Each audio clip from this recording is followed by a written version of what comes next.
ان کے پاس یقیناً یہ ویڈیوز جو ہیں وہ وقتاً فوقتاً پہنچتی رہیں گی، اور ہم اس میں ڈفرینٹ شیئرز کو بھی ڈسکس کریں گے. کس کمپنی کا شیئر میں اگر اس کی پرائس بڑھ رہی ہے تو کیوں بڑھ رہی ہے، اس کی ویلیو کیوں بڑھ رہی ہے، کیا وہ ڈیویڈنڈ پے کر رہے ہیں اور کیا نہیں کر رہے. تو آپ کو ابھی سمجھ آ گئی کہ یہ پاکستان اسٹاک ایکسچینج کا ایکو سسٹم ہے جو ایسے ورک کرتا ہے.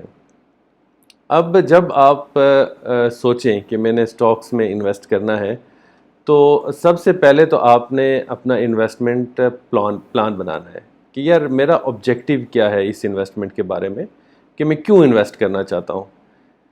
کیا میں لانگ ٹرم انویسٹ کرنا چاہتا ہوں، اور ایک لانگ ٹرم انویسٹ کرنے کا ایک آبجیکٹیو آپ کا یہ بھی ہو سکتا ہے کہ آپ کو اسٹاکس میں سے جو ڈیویڈینڈ آپ ارن کریں اور وہ آپ کی پیسیو انکم ہو، اور اس پیسیو انکم سے آپ فائنینشیل فریڈم یا فائنینشیل انڈیپینڈنس اچیو کرنا چاہتے ہوں. اور اسی ویڈیو کی ڈسکرپشن میں نے اپنی دوسری ویڈیو کا بھی حوالہ دیا ہے جو فائنینشیل فریڈم اور فائنینشیل انڈیپینڈنس کے حوالے سے ہے. اچھا، دوسرا آپ کا یہ آبجیکٹیو ہو سکتا ہے کہ آپ کیپٹل گین ارن کرنا چاہتے ہیں، اور آپ سمجھتے ہوں کہ جتنا عرصہ میں زیادہ انویسٹمنٹ رکھوں گا اتنا زیادہ مجھے کیپٹل گین ہوگا. اور کیپٹل گین سے مراد یہاں پہ یہ ہے کہ فرض کریں آج آپ ایک کمپنی کا شیئر 50 روپے کا لے رہے ہیں، اور کل اگر وہ کمپنی بہت اچھا پرفارم کرتی ہے اور 5 سال بعد یا 10 سال بعد اس کی شیئر جو ہے وہ 200 روپے ہو جاتی ہے، تو اس کا مطلب ہے کہ آپ نے اپنی انویسٹمنٹ کو 10 سالوں میں 4 گنا کر لیا. تو آپ کا یہ آبجیکٹیو ہے. دوسرا آپ کا میڈیم ٹرم آبجیکٹیو ہو سکتا ہے، اور میڈیم ٹرم آبجیکٹیو میں آپ سمجھ لیں کہ جو 5 سال 2 سے 5 سال تک کا آبجیکٹیو ہے وہ میڈیم ٹرم آبجیکٹیو کہلاتا ہے. اچھا، تیسرا آپ کا شارٹ ٹرم آبجیکٹیو ہے. اور کچھ لوگ جو ہیں وہ یقیناً چاہتے ہوں گے کہ وہ ڈے ٹریڈنگ کریں، کہ روز ٹرانزیکشنز کریں، اور ان کے لیے یہ ویڈیوز کی سیریز جو ہے وہ بہت ہیلپ فل ہوگی، کہ جس میں میں آپ سے ڈسکس کروں گا کہ ڈے ٹریڈنگ میں آپ نے کیا دیکھنا ہوتا ہے. تو پہلے آپ نے اپنا انویسٹمنٹ پلان آپ کے ذہن میں ہونا چاہیے کہ میں کیوں انویسٹ کرنے جا رہا ہوں اور کتنے عرصے کے لیے کرنے جا رہا ہوں. اور اس کے بعد آپ کو یہ بھی پتہ ہونا چاہیے کہ آپ کے رسک ٹالرنس کیا ہے. اور رسک ٹالرنس پر بھی ایک ویڈیو اس چینل پہ موجود ہے، اور جس کا لنک میں نیچے ڈسکرپشن میں دے دوں گا، کہ آپ اپنا رسک ٹالرنس اسیس کریں کہ میں کتنا رسک جو ہے وہ ٹالریٹ کر سکتا ہوں.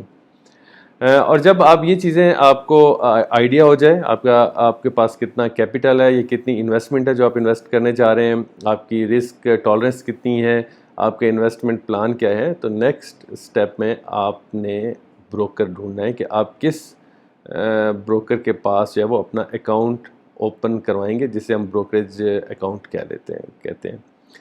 اب بروکر ڈھونڈنا جو ہے وہ ایک اس میں بھی چند چیزیں ذہن میں رکھنی چاہیے، جس کو ہم ایک سیپریٹ ڈسکشن میں ڈسکس کریں گے. لیکن ابھی میں چند چیزیں آپ کو بتا دوں کہ جو بھی آپ بروکر سلیکٹ کریں، پاکستان اسٹاک ایکسچینج کی ویب سائٹ پہ ضرور چیک کریں کہ کیا یہ بروکر جو ہے وہ پاکستان اسٹاک ایکسچینج کے ساتھ رجسٹرڈ ہے، اس کا نام وہاں پہ اپیئر ہو رہا ہے. اور جو دوسری بات آپ نے چیک کرنی ہے وہ یہ چیک کرنی ہے کہ کیا اس کا وہ آفس جس آفس کو آپ اپروچ کر رہے ہیں وہ بھی اسٹاک ایکسچینج کے ساتھ رجسٹرڈ ہے یا نہیں ہے. اس کے بعد آپ بروکر کو اپروچ کریں گے اور وہ آپ کو ایک اکاؤنٹ اوپننگ فارم دے گا جس کو آپ نے فل کرنا ہے، اور اس کے ساتھ وہی ریکوائرمنٹس ہیں کہ آپ نے CNSE کی کاپی لگانی ہے یا جو دوسری ریکوائرمنٹس ہیں وہ آپ نے فل کرنی ہے. اور میں آپ کو ایک لنک دے دیتا ہوں پاکستان اسٹاک ایکسچینج کے اس ڈسکرپشن میں، جہاں پہ تمام ڈیٹیلز لکھی ہوئی ہیں کہ آپ نے کون کون سے فارمز جو ہیں وہ فل کرنے ہیں اکاؤنٹ اوپننگ کے وقت.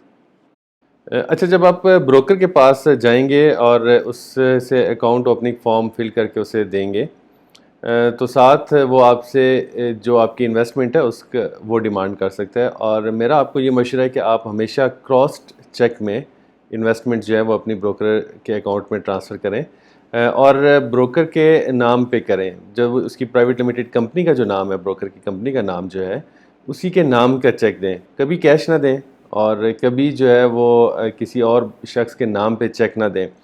اور انویسٹمنٹ میں آپ نے ایک بات بالکل ذہن نشین کر لینی ہے کہ آپ نے کسی کے حوالے اپنی کیش نہیں کرنی. میری پوسٹنگ FIA میں تھی، اور میں نے کافی سارے لوگ دیکھے جو بعد میں بہت پریشان رہے اور اس کو فالو اپ کرتے رہے کہ انہوں نے کسی کو کیش دیا، انویسٹ کیے کسی کے پاس، اور پھر وہ بندہ غائب ہو گیا یا ان کی انویسٹمنٹ لوز کر گیا وہ انویسٹمنٹ. تو کوئی کسی کے حوالے آپ نے کیش نہیں کرنی. اور جب آپ نے بروکر کو آپ چیک دیا تو آپ اس سے اپنا اکاؤنٹ نمبر پوچھیں جو اس نے آپ کو جو بروکر کے ساتھ اکاؤنٹ کھلا ہے، اور اس کے بعد آپ کا اکاؤنٹ ایک CDC میں بھی اوپن ہونا ہے. ٹھیک ہے، تو آپ اس سے کہیں کہ آپ میں آپ کو میرا مشورہ یہی ہے آپ کو کہ آپ CDC کا انویسٹر اکاؤنٹ اسے کہیں کہ آپ اوپن کریں، اور اس کے بعد اس کا جو UIN ہے، مطلب یونیک آئیڈینٹیفائڈ نمبر جو ہے، آئیڈینٹیفیکیشن نمبر جو ہے، وہ آپ اس سے لیں کہ میرا UIN کیا ہے، تاکہ وہ پتہ ہو کہ آپ کے CDC اکاؤنٹ جہاں پہ آپ نے شیئرز رکھے ہونے ہیں اس کا اکاؤنٹ نمبر کیا ہے. تو جب آپ یہ ساری چیزیں ہو جائیں تو اس کا مطلب یہ ہے کہ آپ کا اکاؤنٹ کھل گیا ہے. اور آج کل کافی سارے جو آپ کے بروکرز ہیں وہ آپ کو آن لائن ایکسیس دیتے ہیں. آپ کو ایک اسکرین پہ اس کی جو ہے وہ، اس کو میں ڈیمانسٹریٹ بھی کروں گا کہ جب آپ کے پاس آن لائن ایکسیس آئے تو کیسے آپ ٹریڈنگ کرتے ہیں اور کیسے آپ جو ہے وہ اپنے شیئرز کو سیل کرتے ہیں یا کسی شیئرز کو بائی کر رہے ہوتے ہیں، پرچیز کر رہے ہوتے ہیں. اور اس کے بعد آپ نے دیکھنا ہے کہ آپ کتنا لاس لے سکتے ہیں، اور اس کو جب ہم ڈے ٹریڈنگ کی ویڈیو میں ڈسکس کریں گے کہ آپ نے کیسے اسٹاپ لاس دینا ہے کہ میں نے 10% پہ جو ہے میں نے ایگزٹ کر جانا ہے، اور کیسے اپنے آپ کو ڈسپلن رکھنا ہے. یہ بات بہت امپورٹنٹ ہے کہ آپ نے جب بھی اسٹاکس میں انویسٹ کرنا ہے ڈسپلن رکھنا ہے اپنے آپ کو. آپ نے بالکل ایسا نہیں ہے کہ کبھی آپ نے کہا کہ یار میرا اس اسٹاک پہ اگر کیپٹل گین 5% یا 10% آ گیا تو میرے لیے کافی ہے، اس کے بعد میں اس کو جو بیچ دوں گا، اور آپ کو پتہ چلا یار کہ اچانک وہ اسٹاک بڑھ گیا اور 15% پہ چلا گیا اور اب آپ مزید اس کو ہولڈ کر رہے ہیں. اس کا مطلب آپ اس کو ڈسپلن نہیں ہے، یا آپ ریکلیس ہو کے انویسٹ کر رہے ہیں. آپ فضول کسی دن اسٹاک گر گیا کوئی تو آپ کو لگا یار کہ بس اب یہ بائنگ کا ٹائم ہے. آپ کو انٹیویشن آئے گی، نو ڈاؤٹ. بہت سے لوگ یہ کہتے ہیں کہ انٹیویشن پہ ہی انویسٹمنٹ ہوتی ہے، لیکن انٹیویشن کے سے پہلے آپ کا ایک خاص ایکسپیرینس ہونا بہت ضروری ہے. اگر ایکسپیرینس کے بعد آپ کو انٹیویشن آتی ہے تو وہ زیادہ ہیلپ فل ہوگی آپ کے لیے، جو آپ ویسے ہی اگر آپ کو صبح اٹھ کے کرتے ہیں تو وہ جو انٹیویشن ہے وہ اکثر جو ہے وہ لاس کی طرف آپ کو لے کے جاتی ہے. اچھا، جب یہ آپ کا اکاؤنٹ کھل جائے تو پھر آپ نے ڈیفینیٹلی آپ نے انویسٹمنٹ اپنی آپ کو ڈائیورسیفائی کرنا ہے. اور ڈائیورسیفائی کرنے سے مراد یہاں پہ ڈفرینٹ کمپنیز میں انویسٹ کرنا نہیں ہے، بلکہ ڈفرینٹ سیکٹرز میں انویسٹ کرنا ہے. پاکستان اسٹاک ایکسچینج میں اراؤنڈ 35 سیکٹرز ہیں اور 550 سے زیادہ کمپنیز ہیں. تو آپ کچھ شیئرز سیمنٹ سیکٹر کے لیں، کچھ بینکس کے لیں، کچھ آئل کے لیں، جو بھی آپ کا ایک پروفائل مطلب پورٹ فولیو آپ بنانا چاہتے ہیں، اس کو ہم پورٹ فولیو کہتے ہیں. تو آپ نے پورٹ فولیو انویسٹمنٹ کرنی ہے اور آپ نے کہنا ہے میرے پورٹ فولیو میں یہی انویسٹمنٹ ہے.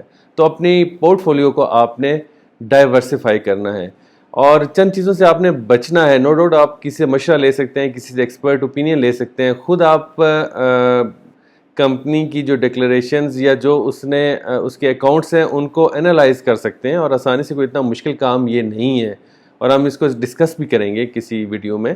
لیکن آپ نے ہرڈ مینٹیلٹی کو اوائڈ کرنا ہے. مطلب جو لوگ اگر ایک ہی کچھ کر رہے ہیں تو آپ نے سوچ سمجھ کے کرنا ہے. آپ نے بالکل ہجوم میں شامل ہو کے ایسے نہیں کہ سب لوگ جو ہیں وہ ایک بینک کے شیئر خرید رہے ہیں اور آپ بھی خرید رہے ہیں کہ یار سارے خرید رہے ہیں تو کوئی مسئلہ نہیں ہوگا. ایسی بات نہیں ہے.